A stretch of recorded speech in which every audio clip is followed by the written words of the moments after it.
the highest monthly sales total ever recorded in the region. This is your Vancouver real estate market update for April 2021, and we're getting into it right after this.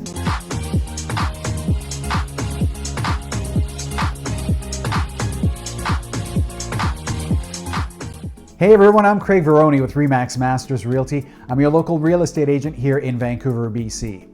In today's video, I'm going to cover what's happened in the Vancouver real estate market through the month of March, what's coming that could affect that market, and a piece of technology that I utilize to make your home selling and buying experience a smoother one. I shoot a ton of videos about what it's like to live, love, and own here in Vancouver, so if you haven't yet, please hit that subscribe button.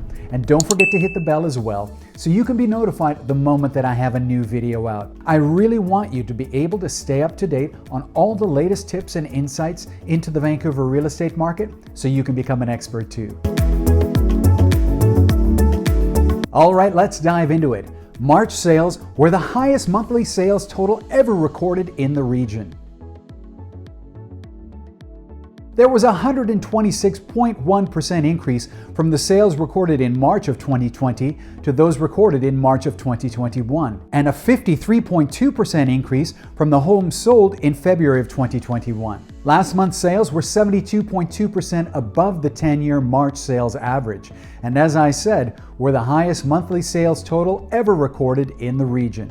Through the month of March, residents bought and listed homes across our region at levels never before seen. And this surge in activity is increasing upward pressure on prices. We're beginning to see double-digit price gains for single-family homes and townhomes over the past 12 months. Demand was most pronounced in rural and suburban areas. Delta South saw a 195.8% increase in sales over 2020. That was the largest increase in Metro Vancouver. This was followed by Whistler, which experienced a 194.7% increase, and Squamish, which saw a 188.6% increase in sales. While we did see a record number of listings enter the market last month, the demand in today's market isn't allowing that new supply to accumulate. As a result, the overall inventory of homes for sale decreased from last year. So what does this mean if you're thinking of selling your home? Well, obviously, right now is a fantastic time to sell. But listen, as I've always said, it doesn't matter what the market is doing. You should only buy or sell your home if you need to. If you're happy with your home and it suits all your needs, then you probably don't need to sell it. The same goes for buyers. If you don't need to buy a home right now, don't. It may be easy to get caught up in the frenzy or the fear of missing out, but unless you have an urgent need for a home, don't worry about it. A good question to ask yourself is this: how has the past year of the pandemic changed the way you think or feel about your current home? Drop your answers in the comments section below. I would love to hear them. If you want to stay on top of the market, whether you're buying or selling a home, knowledge is key. And the Snapstats market reports are a fantastic way to arm yourself with tons of knowledge about your market area. To download the full reports, click on the images below to download either the Metro Vancouver, Greater Vancouver, or Fraser Valley reports. If you're watching this on YouTube, down in the description below is a link to a sample report that I send to my clients every month. Feel free to review that, and if you think that it's something of value, and trust me, you are going to love these reports, then simply fill out your name and email address to start receiving those reports immediately.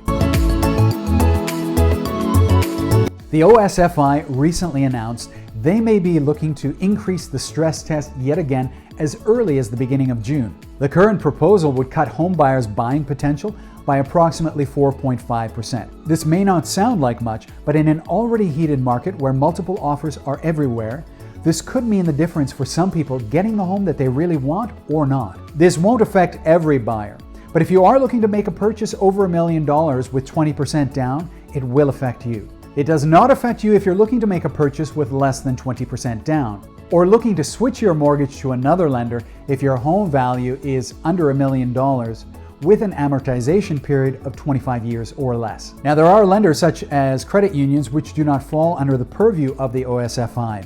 But I've already had clients who have pre-approvals with some of these lenders let me know that they've been informed these lenders will most likely follow suit with the OSFI. This move could push more buyers to make their purchase sooner rather than later, and we could see the spring market get even hotter.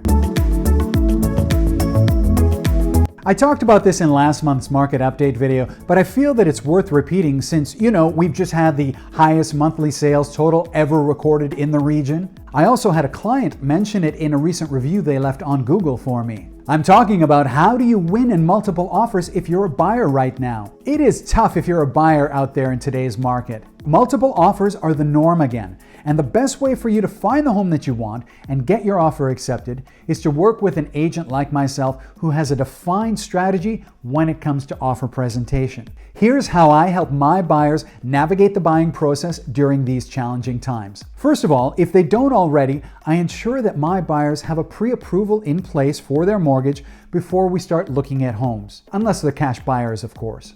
I work with some of the best mortgage brokers in the business, and I can easily connect you with one. Second, I establish and build a rapport with the listing agent if I don't already have one, and I try to gather as much of the documentation ahead of time in order to do our due diligence. A great listing agent will have all of these documents ready for both the buyers and their agents. Third, I make sure to review the contract of purchase and sale with my buyers ahead of time so that they understand what's in the contract. I also created a terrific video about the contract of purchase and sale, which you can come back later and watch right here. Fourth, we come up with a game plan to have as few subjects in the contract as possible. Yes, it's fantastic if you can go subject free, but the reality is most buyers can't. All lenders require their own appraisal before they will fund a mortgage. So most buyers need to have at least this subject in the contract of purchase and sale. Having an inspection done is also prudent due diligence for any buyer. But a great way to eliminate this from the contract so it isn't a subject is to do a pre-inspection before offer presentation. Fifth, when I submit the offer, I do so in a video email. For every offer I present, I create a custom video for the listing agent and the sellers that gives them some insight and background into my clients and the offer that we're presenting. When the listing agent opens the video email, it is quite often the first time they've ever received one, and their response is always the same.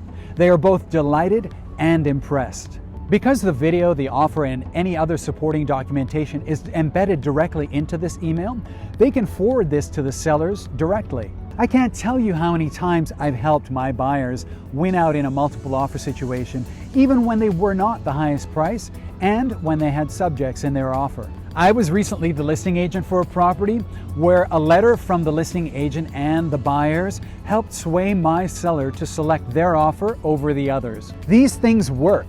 And if your agent tells you they don't, or that it's a waste of time, then find another agent who is willing to put in the time and effort to help your offer stand out from the rest. This holds true for subject-free offers as well.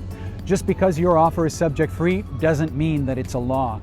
There may be several other subject-free offers being presented, and you need to ensure that yours stands out without simply having to throw more money at the seller. Another thing agents overlook with subject-free offers is the deposit check.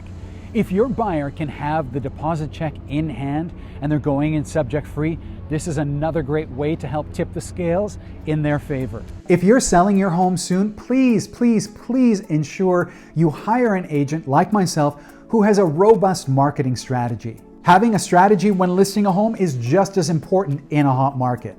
If your agent feels like they don't need to do a ton of marketing because, hey, it's a hot market and your home will most likely sell, then find another agent. Us real estate agents do not get paid until the home is sold. So those marketing dollars come out of an agent's pocket up front, and they certainly could be in the thousands of dollars for a particular listing. Some agents feel like they can get away with spending fewer marketing dollars because it is a hot market. You and your home deserve the very best marketing there is. There should be no excuse for not having professional photography done on your listing, or a professional floor plan created, or a virtual tour or cinematic listing video created for your listing. If you are thinking of selling your home, be sure to reach out to me and let me show you how I market my clients' homes like they're an HGTV show.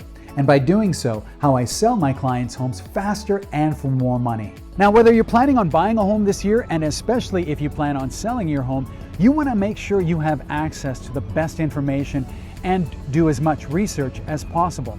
My website gives you the tools to do just that. On my website, not only can you search for available homes, but you can also search for sold home data as well. This is incredibly powerful for both buyers and sellers. And down in the description below is the link to that functionality on my website. Be sure to check it out. Hey, thanks very much for watching. If you enjoyed that video and you want to learn more about Vancouver neighborhoods, check out this playlist right here. I have filmed 45 different neighborhoods around Metro Vancouver. And don't forget to hit the subscribe button here, because on this channel, you're going to find everything you need to live, love, and own here in Vancouver. So don't forget to subscribe.